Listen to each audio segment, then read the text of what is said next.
Hey guys, it's Layla from Ignite and I'm here with Johnny. Hey guys. And we're doing a quick little vid on how to manage your stress as you approach your HSC year. But before we get into that, if you're liking our content, please do like and subscribe to our channel and click the bell for notifications. And if you're wanting resources to help you navigate your way through your HSC year, check out our website at Ignite HSC. But for now, let's get into today's video.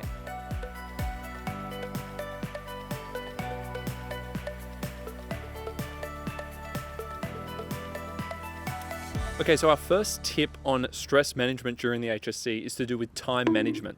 Knowing the times that you're going to be working and not working is incredibly effective at reducing the stress that you'll feel throughout the year. Yeah. Something I found that was very effective at mitigating stress was knowing when I was scheduled on and knowing when I was scheduled off. So what you can do is each term, and even for the whole year, but especially during assessment times, schedule out the time that you know you've got to be working and what you've got to be working specifically on, and then know the time that is allocated to socializing, to playing sport, to training, and you should be very involved with these things, which we'll talk about in a second. But the main point here is to actually make a plan, to schedule your time, and to know that it's okay to have time where you are not working. Sure. So many people feel the pressure mentally that they need to be working all the time, but that's just not realistic. It's great to work big hours, it's great to work hard, but it's also essential that you have time where you are not working, and it's really effective at reducing stress when you know the time that you don't have to be working, because then there's no guilt that you carry when you're not doing it. You need to own that time off, but you also need to be committed to sticking to the time that you're meant to be working. That's right. And I think on that, it's so important that when you do sit down to study, you know, okay, now it's crunch time. And one of the best bits of advice that I would have to my students is when you are planning the study time, limit the number of subjects that you're working on in that day. I would always find that focalizing my attention and getting into the mindset, the depth of the mindset on a particular subject was important. So say if you're sitting down for a 6-hour study day and you split that into maybe 2-3-hour blocks, I'd have one subject per block. Or if you're working on something like a major work, I did Extension 2 English in the HSC, devoting a whole day to one subject was really important and crucial to immersing yourself really quite fully into the nature and way of thinking for that subject. Having said that though, in those blocks, so like I said, I think you should have, your blocks of study in the day and then have your solid break. Within each hour, I would set my timer for 50 minutes and I would sit down and know, okay, in that 50 minutes, phone's off, you're not getting up to go to the bathroom unless obviously you really need to, you're not getting distracted, you're sitting down, you're studying, and that's what you're doing in that 50-minute block. Then you can get up, 10 minutes, walk around, have a breather, go outside, get the fresh air, and then you're back in for the next hour. And having that time, that structure, I was quite routine driven. I know a lot of other students are, particularly when you're used to being at school and having the structure of class time. You want to kind of translate that to the home environment or wherever it is that you are studying to make sure you have that structure, you stick to it, and that way you'll be productive. Yeah, and psychologically, even if you're someone who's not that routine driven, when you know you should be working but you're finding it tough, knowing you've only got to put in 50 minutes before you get that break feasible. will make it, exactly, it's feasible. It will make it so much less likely that you'll procrastinate and go on your phone, and make sure you do put your phone outside your room or the room that you're working in during that 50-minute block. And whenever you feel tempted, it's automatic almost for most people these days to go to their phone or log on to Facebook. Whenever you feel tempted, just remind yourself, oh, I've only got a maximum of 50 minutes. By the time you're looking at it, 30 minutes left, just keep working and you'll get the break. You'll have plenty of time to look at the phone, look at notifications or whatever you're, anxious to look at, and you'll actually get the work done. So this is a great mindset. And I was going to add to that as well, when you're doing longer days, say before the trials and the HSC, say you want to put in a 6, 8, 9-hour day of study. Whatever works for you. Don't panic if that's not feasible for you. Yeah, big numbers, 8, 9. But if you are, there are some people who do that. If you were going to put in 8 hours, something that I do, even at university, I did this right up until I finished. Once I did that 50-10 method, and I would do that for as many hours as I could, sometimes I would try and pump out 4 clean hours if I could with just those 4 10-minute breaks. But eventually your mind does start to fatigue, and that's okay, and that's natural. What I then do is I do 25 and 5. So you can actually go from 50 to 10 to 25 minutes on, 5 minutes off, and have the alarm every 25-minute section, and then you'll have that 5 minutes. That time flies, and you will be getting the 50 minutes done every hour by doing it that way as well. And what's so important there is being intuitive with where your mind's at every time you sit down to study. If you know you're feeling a bit foggy that day and the 50 minutes going to push it, be realistic, but make sure you have a plan before you sit down and you stick to it. The structure is so crucial when you're sitting down and you're approaching your study. And one thing I was going to add to that, as Johnny kind of alluded to before when he mentioned moving your phone outside of your room, is making sure that you set up your study space or you're in an environment that is conducive to study. I would always put myself in a place where I was visible. So I would never study in my bedroom because I knew I would get distracted. But if I knew I was in a part of the house where like mum would walk by and she could see what was happening on my screen, I would study better. Obviously headphones were important there, block out the external noise, listen to a bit of classical music, go to the library when you can see other people studying and focusing, put yourself in an environment that is most conducive to you being productive, have the structure, be intuitive, and that way you'll get the most out of your study.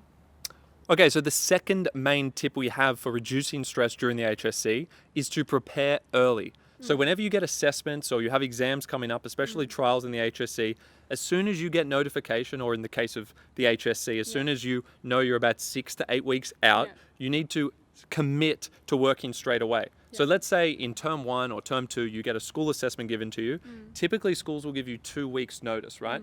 From that point, from that 2-week mark, you need to commit then and there to making a start on your draft for your essay or the module C. You know, if you're doing a composition or reflection, you need to start straight away. So you prepare early. But that's not even early enough, in my opinion. You actually want to already be getting those draft materials together throughout the term as you're learning the content. Of course, in the first couple of weeks, as you're familiarizing with a new unit, it's fine not to be doing drafts or anything like that. But certainly before that 2-week out mark, and you should know the dates of all of your assessments in advance, you should be getting a schedule, or you should track that schedule down. A couple of weeks even before that, get some materials together in that draft format. And then as soon as the assessment comes out, commit to really making that finalized draft in that first week, so that when you're only 1 week out, and I know you have lots of other assessments going on, but this is very important to do for all of your subjects, plan it out. In that first week, get the draft done so that in the second week, it's all about refinement and feedback. That's the critical thing. People who crush it are not coming up with their draft the night before the assessment. They've done it a week in advance, or at the very least a few nights when things are busy, a few nights earlier. So the last few days are learning the material, but more importantly, refining it and practicing, if it's an essay, answering new questions. A lot of people don't get to that step. They're just trying to come up with their first draft. They haven't even had feedback, and they certainly haven't committed time to looking at new questions and practicing writing new introductions, new topic sentences, etc. for those questions. Yeah, I think it sounds arbitrary, but what you're trying to do is put yourself in the mindset of the worst case scenario in the exam. Where do I have to be going into that exam, and how am I preparing myself for that? It's not enough just to write the draft essay and to know that you have a good essay that you've written. It needs to be memorized, right? It needs to be timed before you get into that exam. You have to have that preparation done to a T. And remember, if you've got the 40-minute assessment, make sure it's down below the 35-minute mark so you've got time to think and adapt. But just kind of plan in advance, right? Where do I need to be going into that exam, and what situation do I want to make sure I can confront? What's the worst case scenario essay question I can get? And make sure you've prepared for that and you've tested it before you get into the exam. Perfect. Well, let's get on to our third tip. This is our last tip for today on how to reduce stress. Laels? I think the first thing is to kind of find that equilibrium as you're going through your HSC. Know what things you enjoy and try and balance that around what you have to be doing as you go through your study. It's so important that you don't go into the HSC thinking that the HSC itself is the be-all and end-all. You're still a human being, you still have needs, you still have a family, you might have work commitments, you still need to play sport, keep active, work out all of the different aspects of your life that you need to factor in time for, and again, plan for them and enjoy them guilt-free. You're not going to have effective study if you haven't had that balance in your lifestyle, and don't feel guilty spending time away from the desk and away from your books. It's very much so easier said than done, but trust me when I say, if you're spending every single hour studying, it's not necessarily qualitative study, right? So it's the quality and not the quantity, and make sure you're enjoying that time when you're not studying, because that time away is equally as important to what you're putting into your books.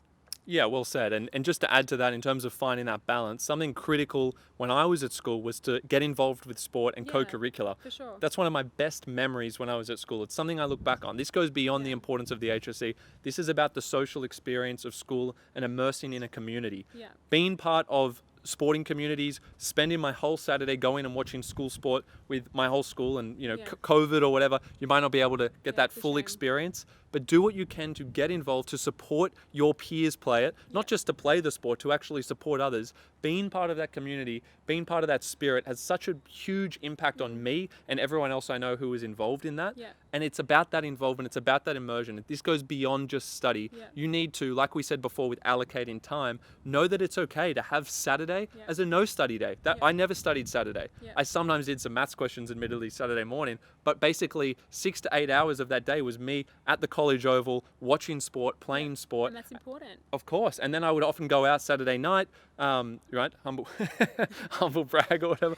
But COVID, I don't, 18s, they seem to have died down a little bit. Of course, parties, you can't even have parties at the moment in the Yes. pandemic.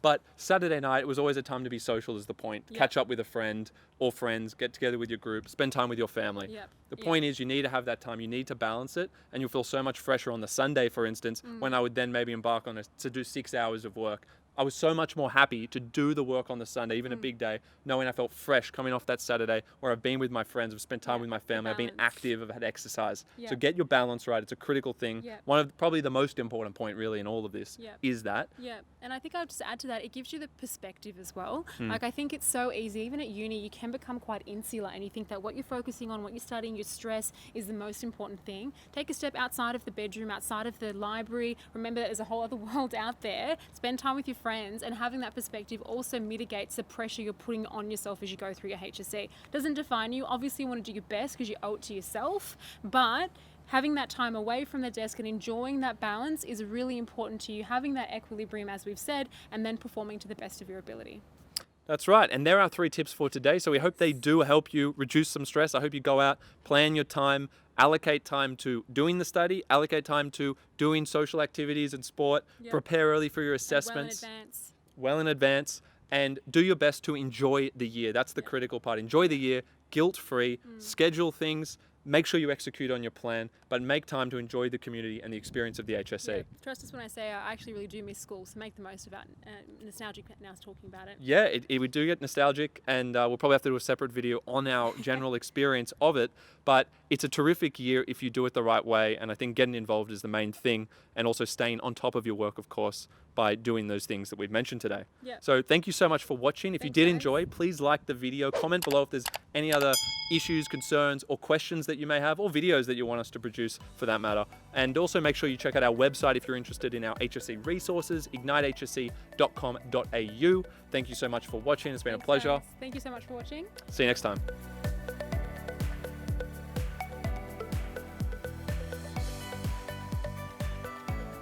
Hey guys, thank you so much for watching. If you do like the content, subscribe to our channel and we'll have more videos coming your way.